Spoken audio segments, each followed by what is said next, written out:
Everyone, I do hope everyone is still doing well, and welcome to today's bonus. Before we jump into it, a couple quick links and a quick reminder of Saturday Nightmare live from upstate New York. That is our live stream, 12 a.m. Eastern Standard Time. I hope to see you all there. We share experiences and theories, and we do have quite a bit of fun. And as many of you know, I rely on Patreon, PayPal, channel membership, and the merch to help the channel to continue to grow and go. Links to Patreon, PayPal, and channel membership is in the description below. Merch displayed directly under the video. Also, Dogman Frightening Encounters, Volume 1 through 3, the audiobook versions.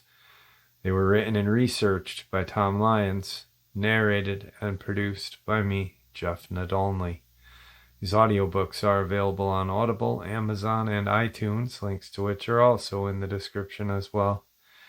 And finally, last but definitely not least, if you'd really like to help support the channel to continue to grow and go, simply subscribe. It does not cost a cent. Click the like button, takes half a second. If you don't want to miss out on any of the informative uploads that I put out daily, click that bell icon, and folks, please leave a comment and share this video. Why? Well, because all of these things really do help this channel to continue to grow and go. They definitely do matter, and they are appreciated. And with that, I have taken far too much of your time. Let's jump in to today's bonus, shall we? Today's first encounter is a subscriber submission.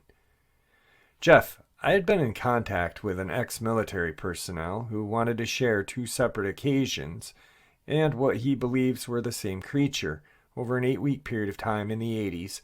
Both happened while he was training up in the hills close to Holcomb. This is only a short trip from the forest of Boland and has many different habitats, with high wind-swept hills and low valleys where it's wooded and damp. An ideal area for MOD, and the land is posted for mines and artillery. The guy said he's very wary about sharing these experiences with me and will only share some of the information. He went on to add that on both nights he was on exercise and was in position where he was away from the main action, about 150 to 200 yards on the outer perimeter in a guard position. He was well enough away from the heavy use of blanks and flashbangs that he describes it being very noisy. Lots of action and noise. He was hoping it'd be over quickly as it was cold and damp, and they lie flat in the underbrush, which is wet and damp. The first occasion, the person was with another guy, and they were both wearing their camouflage, of course, and doing their best to stay still and concealed. Tucked up in the grass, they both noticed movement off in the distance and became aware of a foul stench in the wind, which got worse as it came closer.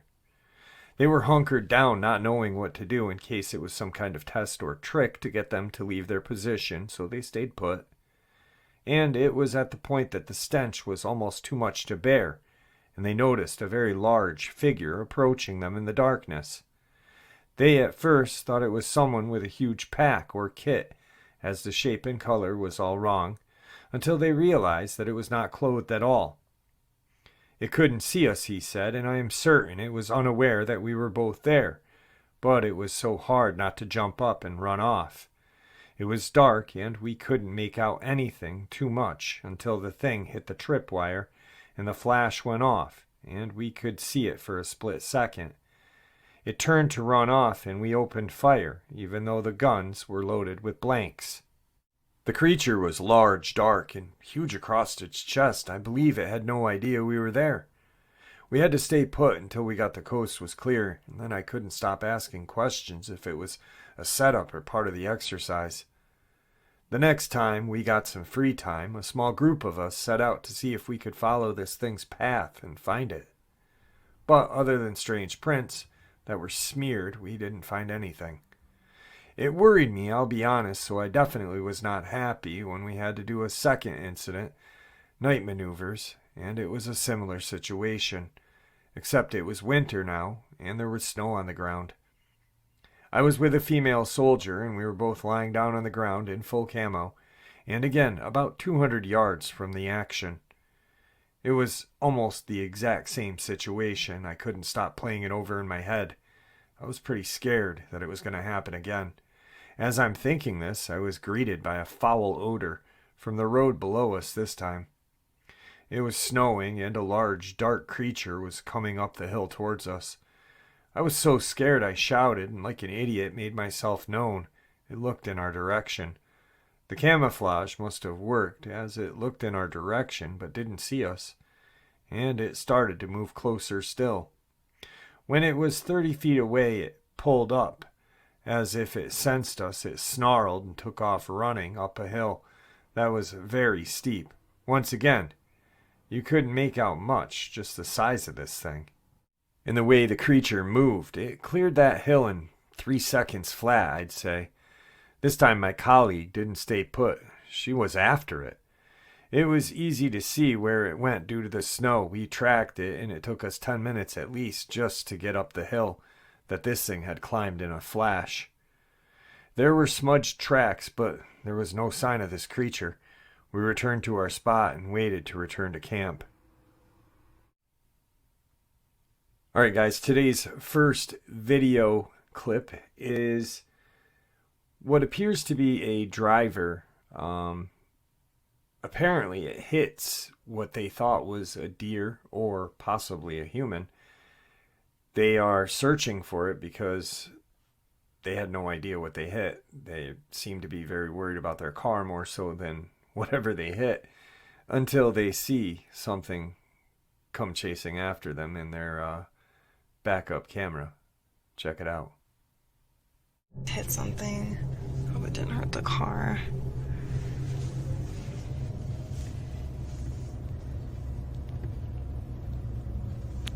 Somewhere. Is that it right there? It is.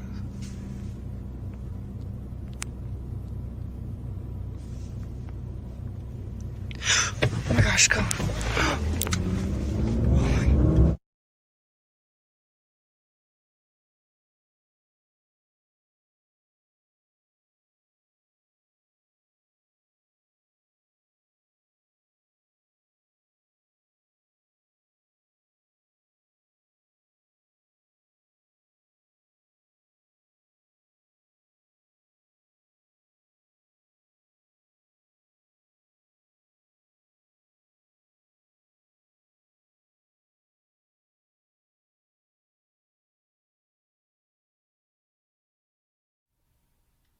Like I've stated before, I don't know if this video clip is 100% legit, but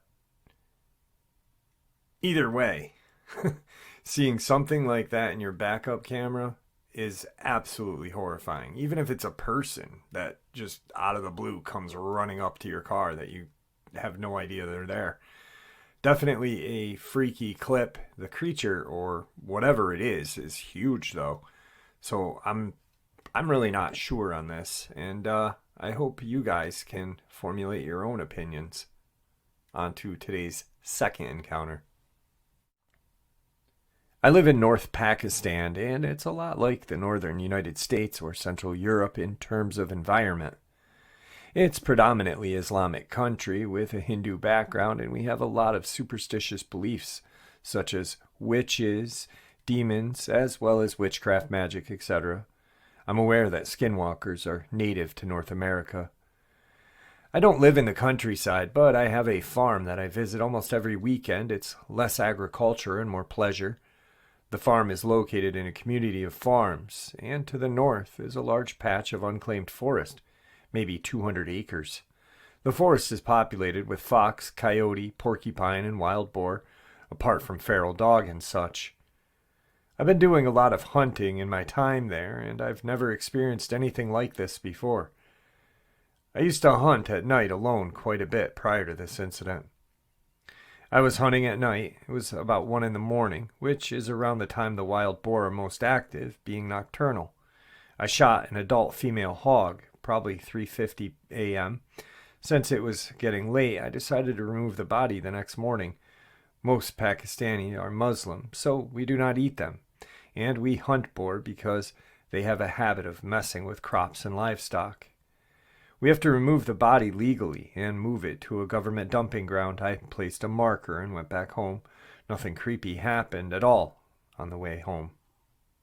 The next day at around noon, I'm heading back into the woods to remove the bodies. I forgot to mention I shot a few other males, but in different places. The female was the last. I made my way to the location of the female and started getting creeped out. The woods had gone silent. No wind, birds, insects, nothing. I started to get goosebumps and was generally very uncomfortable, feeling like I was being watched. When I got to the body, I saw in horror that this thing had been torn in half, with one half lying a good 15 feet from the other. There was dried blood all over the place, but it wasn't the blood itself that freaked me out. It was the fact that there was blood at all. Blood dries up in veins of dead animals within 10 minutes of death, meaning that whatever did this had done it within 5 to 10 minutes of me leaving the body. The body had not been eaten, and there were no scavenger feastings, which was strange to say the least. I decided to get out of there as fast as I could. I unholstered my pistol. I didn't have my rifle with me at the time. I started to speed walk out of there, reciting any Islamic verse I could to ward off evil. I'm agnostic, by the way, but at that time I was praying to all gods. After 10 minutes of walking, that uneasy feeling wore off. The sound again returned to the forest. It was like a switch had been clicked. I got home and just kind of blocked it all out. This happened a couple of months ago. A couple of days ago, there was a development, though. About a week or so ago, a child from one of the workers at the neighboring farms had went missing. He was 9. 2 days ago, my dad told me they had found his decaying, mutilated corpse in the woods not more than 50 yards from where my incident had taken place. My dad still doesn't know about my incident. The child's face had been ripped off. His left leg was lying away from him. The police were called and the place was blocked off, but this being Pakistani police, they chalked it up to a wild animal. The owner of the farm paid for an autopsy at a private hospital, and it came back inconclusive. All they knew was the kid died of blood loss. The body had not been touched by scavengers, despite it being there for a few days, and was intact apart from the face and leg. The person that found the body, another guy from the neighboring farm who was out hunting, said he felt very uneasy before he found the body. I'm sure there's a rational explanation for all this, and I'm probably jumping to conclusions. The events are most likely not connected. However, I will not be going in those woods alone again, and not at night even with somebody. Today's second video is what appears to be, or what they're calling, a crawler. It is very shocking. I, once again, don't stand by it 100%. I will tell you it is a bit of a jump scare, though. Hello, YouTube. I'm back outside again. I don't know if any of you saw my YouTube videos that I uploaded yesterday. I caught something, I don't know what it was, on camera last night in my forest. And now I'm out front, in the front of my house.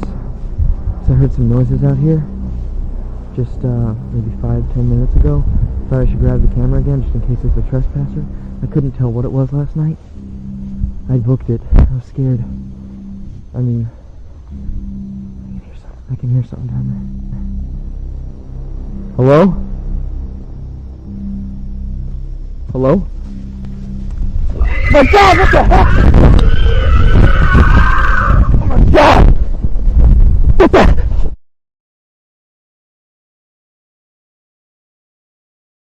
Today's third experience. Hey Jeff, what's going on? My name's Josh, and this is my experience. I was born in Alabama, and for the past 30 years I've lived in a number of rural communities outside of Birmingham.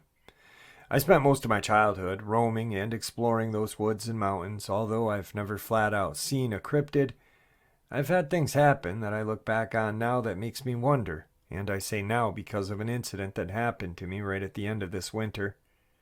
I had bought a new .22 Browning pistol, and I was going out just about every night deep into the woods to shoot beer bottles that littered the trails.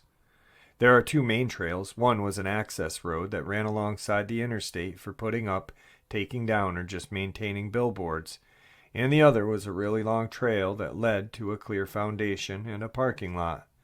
That, in of itself, is odd to me because of how remote it was. Given all the spent shells in the area, I assumed that it used to be some sort of hunting lodge or a club that was torn down. On the night leading up to what happened, I had killed 2 hare and a deer for sport. Shame on me, I know. I had seen countless more. The remains would always be gone the following night, which I attributed to coyote and other wild animal, even though I found it a bit strange for an entire deer carcass to disappear without a trace overnight. Well, one evening, I got the feeling like I was being watched.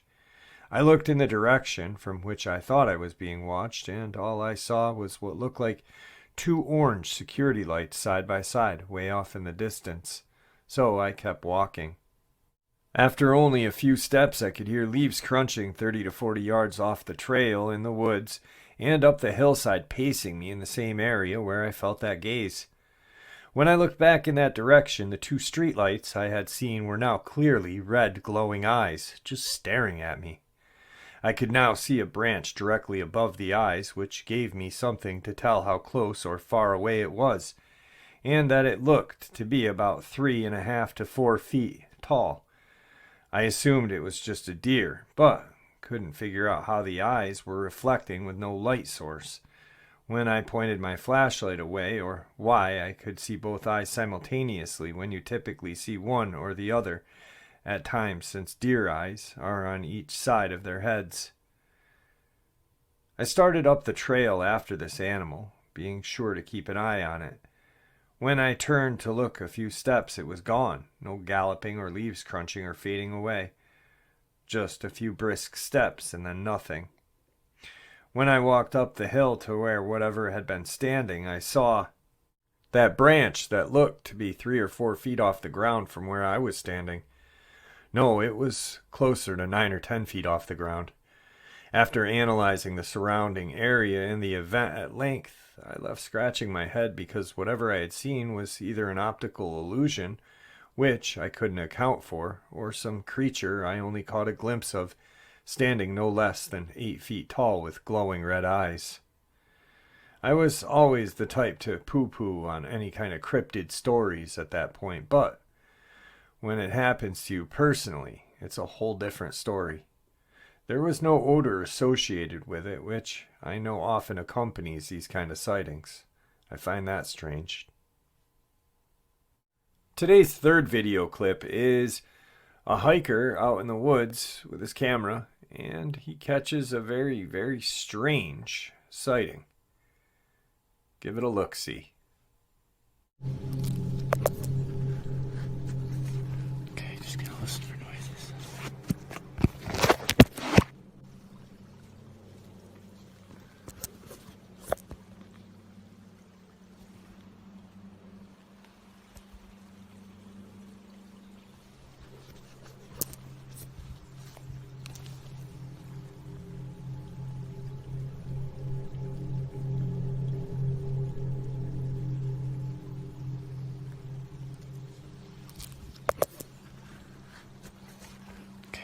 Listen for noises.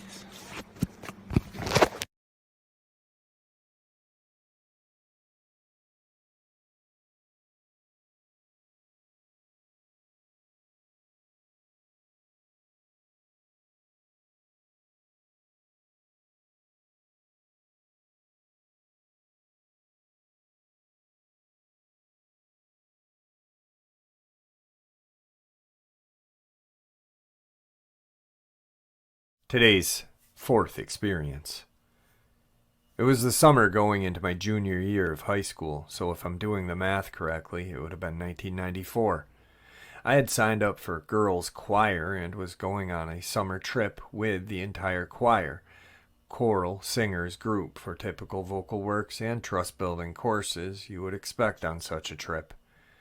The camping part landed us at a Boy Scout camp, Camp Odakuta, located in Birmingham area of Wisconsin. It was a very odd weekend all around, to be perfectly honest. It started out simple enough. Choir practice all day. It was raining anyhow, so no one really minded. On a 30-minute break, I went out to stretch my legs along with my then fiance. Despite the fact it was raining, I opted to go and dance on a gently sloping grassy hill behind the mess hall. It was a warm rain after all. I had unsuccessfully tried to drag my other half out at the time.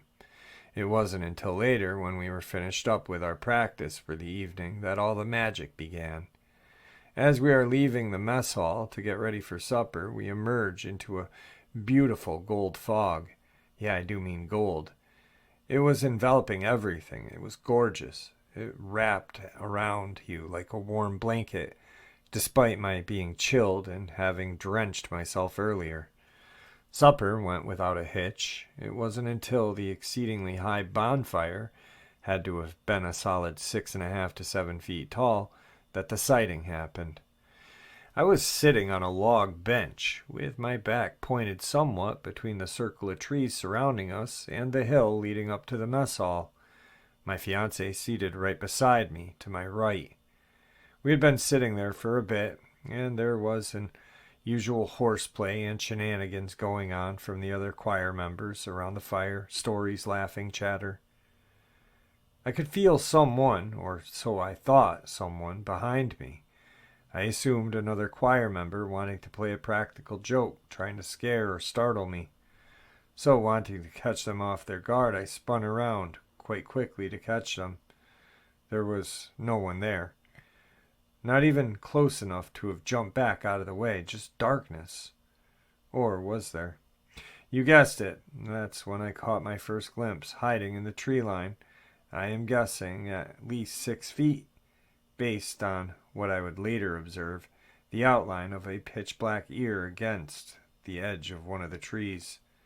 It was the outline of a wolf, but far too tall for the height that a normal wolf would have been. The fur, when I say it was black, I mean it was so black that no light escaped it. It was like a black hole black. Even the night sky, with its stars, seemed brighter. There wasn't even a shine to its fur. I also remember thinking that it had an odd amount of thickness to its coat, as it could have been a winter coat despite the fact that we were in summer.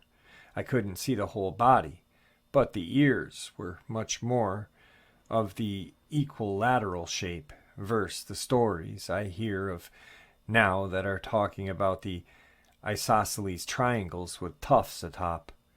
Well, now, at this point, I thought my eyes are playing tricks on me. It's dark. I can't possibly see what I think I'm seeing, right? Periodically throughout the night, I would turn around, now trying to be sly about it. And just so I knew I wasn't imagining things, I was given proof. You know that look of light catching the eye of an animal at night? That reddish, orange, yellow, and greenish marble look the eyes get? Yeah. That's exactly what I saw, 2 of them in the light of the bonfire. I think it was what I see in Dogman groups referred to as eye shine. And not just once, but several times. The more I turned back to look, the more it seemed to shrink into the shadows. But if I didn't turn as often, if I gave it a chance to get comfortable, it would be out a bit more. As you can imagine, I had a near-death grip on my fiancé's arm by now. I drew his attention to it. He said he saw it as well, but I think he may have been trying to just calm my nerves at the time. Now I had to figure out how the hell I was going to go back to the girls' cabin, because I knew damn well the chaperones were not going to let my fiancé escort me. And what's more, I didn't want him going to the boys' cabin on his own.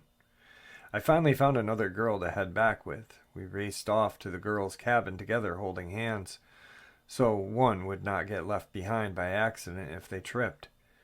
She hadn't seen what I had seen, but she had a creepy feeling about something, and neither of us were taking the chances. We made it back to the cabin without incident, but after slamming the door behind us, we both realized how bad we had to pee. So now we are faced with a choice: wet ourselves, never going to live that down, and there's no way we could hold it until morning, or suck it up and head over to the outhouse. Well, option 2 was elected. Problem when we reached the outhouse was that there was only one toilet. Neither of us wanted to wait outside alone in the dark. We made a pact that one would use the facilities while the other held the door shut from the inside while keeping our eyes shut, after which was another race back to the cabin. Exhausted from all the running and the stress of the experience, it didn't take long for me to fall asleep. The next morning, I opted to get dressed and found new courage in the light of the sun. I probably had a death wish back then, but hell, didn't we all as teens? I went strolling down to the bowl where the fire pit was. As I approached, I could smell some god-awful smelling scat. Later, I had someone try to tell me that the smell was a backed-up grease trap, and the visual scat I saw was musty mushrooms. Well, I say BS. I know what musty mushrooms look like, and I know what scat looks like, and I am quite all familiar with a foul diarrhea from canine smells. And let me tell you that was some major intestinal upset. I still remember the sickening grayish-brown green color, and on occasion the smell enters my nose through my memory. The scat wasn't the only physical evidence either. By the pines it had been seen by, in the tree line, the wood chips were packed down like something heavy had been there for quite some time. Curious thing though, there were bushes/shrubs directly behind them.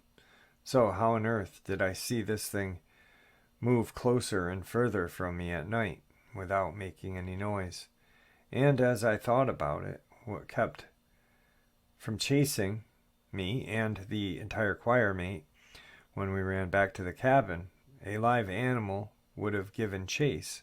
Is it a creature from the other side? Okay, so pondering that, I decided to stroll down to the narrow pathway pointing to the boys' cabin and see my bow. Forget about the fact that it was dense tree line on either side. Yeah, like I said, I think I had a death wish, dumb teen that I was. Or perhaps I just thought I was invincible, like every other teen out there. Anyhow, as I approached the cabin, there was little sign of life. Of course, they were all still sleeping. After waiting for around 5 minutes or so, and realizing no one was coming out to me to even inquire if my guy was up, I decided to head up the path that had bordered on my left side by a small hill that stretched nearly the entire way up the path. Shortly after passing from sight of the boys' cabin, I saw a red orb. It was about the size of a volleyball, dense red, and in the center fading toward the opposite outside edge. Floating out into the gravel path ahead of me, about a head height, it had come from the left. Now mind you, it was not perfectly still. It kind of did hover motion in its spot as it moved. My dumb ass decided to follow it. A minute or two up the path it stopped, and even though it was an orb, you could tell it turned around to stare at me as if to say, "WTF do you want? And why are you following me?" Despite there being no exchange of words, it turned around and continued on until the gravel stretch we were on T-boned into another gravel stretch, giving away to a dead end into the tree line. The orb proceeded into the tree line and dissipated right in front of my eyes. It wasn't the only time I had been at camp, but it was the only time I had ever experienced anything like what I saw. And my significant other at the time had been up there many times in his life with Boy Scouts and never experienced anything like that. No, although the camp does circulate a story amongst its attendees about a buck-horned monster and another rabid raccoon that had been killed not far from where we saw the orb in a storage shed that was actually bars in the hillside. It looked more like a medieval cell than a storage shed. At this point, I had never heard of a Dogman, so my mind thought werewolf. I've been very interested in real wolves and connected with dogs, canines, since I was in the womb. I'll also admit I've been obsessed with a variety of things paranormal and supernatural from the time I was young. but I was focused on ESP, ghosts, etc.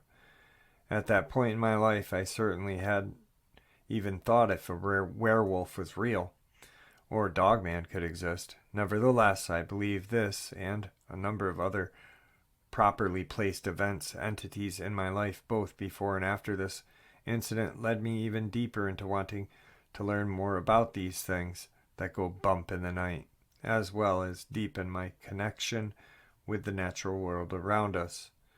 I joined a paranormal group about 3 years ago, but decided I preferred sleep over the average attention seeker we come across. Plus, I never had a chance to do any cryptid investigations with the group, although I did part on good terms, so we keep in touch with anything they think might be able to help me, or me, vice versa. Met some pretty cool people, though. It was interesting to note that the Beast of Bray Road incidents are not far from their being seen in Elkhorn or Walworth counties, so it's not a stretch to think maybe it was the same sort of creature. However, the one I saw did not have glowing red eyes, just eyes lit by light at night. I did share the experience once. Anyway, that was my experience. You can take it for what it's worth, believe it or not. There's no proof I can furnish beyond my memories, which I know is not enough for most. Today's fourth video clip is what appears to be a Bigfoot on a hill, and it looks like it does not like this person videotaping it or whatever, video recording it, and throws a rock at this guy. Check it out. What the?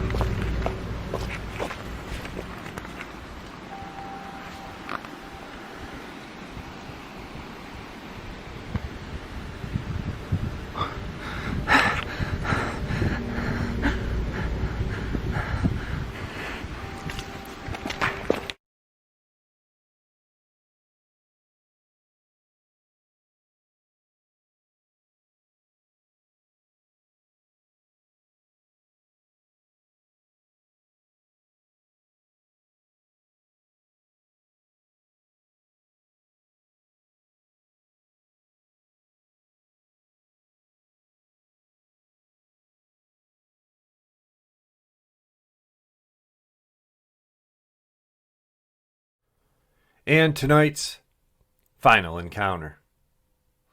I was hiking along the Au Sable River in Michigan during the summer of 1999.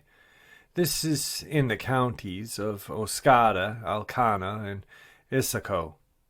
I remember one of the most scariest encounters with the wilderness. While walking east down along the river, around an hour prior to dusk, I heard what my ears to be a wolf howl. I had seen wolf prints and seen wolves in my home in Long Lake, Michigan, but never had I heard a howl so deep and almost human-like in my life. I got spooked and set up camp and made a fire larger than most due to my fear. At dusk, I heard that howling getting closer. Directly across the river, I had heard stories of wolfmen from native powwows and in my family folklore covering the whole United States. But never had I personally seen what I saw that night or the next day. That night, after eating beef and barley stew from my canned collection, I lied down by the fire with my huge folding knife closely gripped by my chest. I was watching and listening to the surrounding woodline 30 minutes. When the average night noises stopped to tell me, it meant two things. Either something had spooked the local animals, and that it made me very uneasy. I looked out away from the fire and shot the fire away from my eyes using the unarmed hand. I looked across the river, which was only 100 meters across from my fire. That's when I saw the most unnerving sight ever. On the sand was a creature standing, maybe larger than the average sow black bear, with black fur, large long skull, and yellow reflective eyes like a wolf. I closed my eyes and hoped I was imagining things, and then it gave out a howl again. I opened my eyes and it ran back up the bank and disappeared into the night. As it ran, it didn't run on all fours like a bear or a wolf. Unlike the local Bigfoot, it wasn't upright like a human or primate. I was so scared that I had slept the rest of the night in a tree 20 feet off the ground. It took me 3 hours and praying to ease my fear so I could sleep. Have it, folks. I do hope you all enjoyed today's bonus as much as I enjoyed sharing it with you. I'd like to thank you all for supporting the channel. It is, after all, your support that helps this channel to continue to grow and go, and what gives us all a place and a chance to share our experiences and theories judgment-free. Everyone is simply treated with the respect that we deserve. Please, everyone, stay safe, happy, healthy, and ever vigilant. Keeping an eye on your children, pets, family, and friends. These creatures are real. These events have happened. Share this information with those you love and care about, and it may just save their lives someday.